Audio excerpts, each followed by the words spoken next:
creuser un tunnel de 4,6 km de long, d'environ 10 mètres de diamètre dans le roc, c'est tout un exploit. L'excavation du tunnel, c'est la colonne vertébrale du projet. C'est une vraie machine gigantesque. Elle fait 2000 tonnes, 140 mètres de long. C'est rare comme une licorne. On voudrait tout voir, ce genre de machine. Le prolongement de la ligne bleue, c'est l'ajout de 5 stations à l'est de la station Saint-Michel existante. On commence par l'excavation des transepts, donc la partie verticale où on va avoir les futures stations, pour ensuite être capable, vers l'est, d'utiliser un tunnelier pour creuser jusqu'à Anjou, et vers l'ouest, donc vers la station existante Saint-Michel, une aveuse, qui est une technologie un peu plus ancienne, pour faire le tunnel jusqu'à Saint-Michel. L'utilisation d'un tunnelier permet un gain de temps, donc ça nous donne un certain avantage sur l'échéancier du projet. Le tunnelier a été fabriqué en Allemagne par la compagnie HK ou Ereknecht. Ça l'a pris environ 1 an à fabriquer. On n'avait pas le choix de faire concevoir notre tunnelier sur mesure, selon nos conditions de roc et notre diamètre de tunnel. Il a été construit, assemblé, ensuite désassemblé, mis sur bateau et transporté vers le port de Montréal.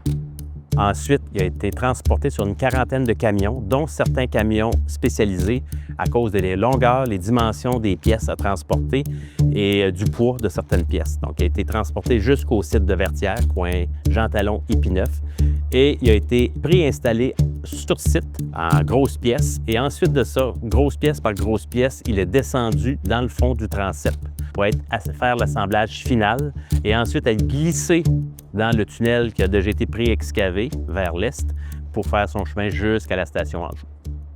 Alors le tunnelier, c'est une machine très complexe, mais notre tunnelier, finalement, il marche assez simplement, le principe. On a la tête en avant du tunnelier, à l'intérieur, on a les moteurs qui font tourner la roue de coupe. C'est elle qui va venir fragmenter le roc en tournant. Le déblai, lui, est transporté à travers une série de convoyeurs jusqu'à la future station Vertières. À chaque avancée de 2 mètres, on installe 7 voussoirs, donc 7 dalles de béton courbes préfabriquées qui vont servir de structure de béton finale pour le futur tunnel. Ces voussoirs, d'ailleurs, vont permettre au tunnelier d'utiliser ses vérins. Il va s'appuyer dessus pour exercer une force qui est nécessaire sur le roc pour qu'il puisse justement le gruger. Donc, la beauté du tunnelier, c'est qu'il creuse et qu'il fait tout de suite sa structure finale prêt pour la prochaine étape.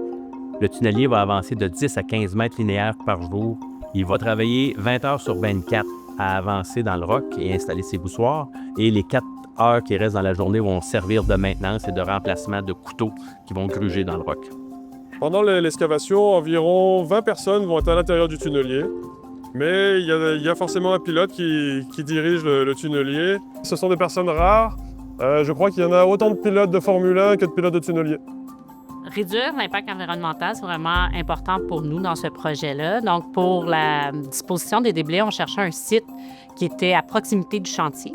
Et la Ville avait l'opportunité de nous offrir la carrière Saint-Michel, où on pouvait aller disposer de notre roc, puis elle pouvait le réutiliser par la suite pour des projets futurs. Le tunnelier appartient à l'entrepreneur général qui est Mobilité Bleu Horizon. Donc, une fois arrivé à Anjou, ce tunnelier-là va être sorti grosse pièce par grosse pièce et ensuite va être désassemblé en plus petites pièces afin que ces pièces-là soient retournées en Allemagne et afin d'être revalorisées par le fabricant. Travailler avec une machine aussi grosse, aussi impressionnante, c'est vraiment un privilège. Pour un ingénieur civil, c'est rare. Moi, j'ai la chance à Montréal de côtoyer cette machine, donc pour moi, c'est une grande chance. C'est vraiment gratifiant de travailler sur un projet là, qui va changer la mobilité dans l'est de Montréal.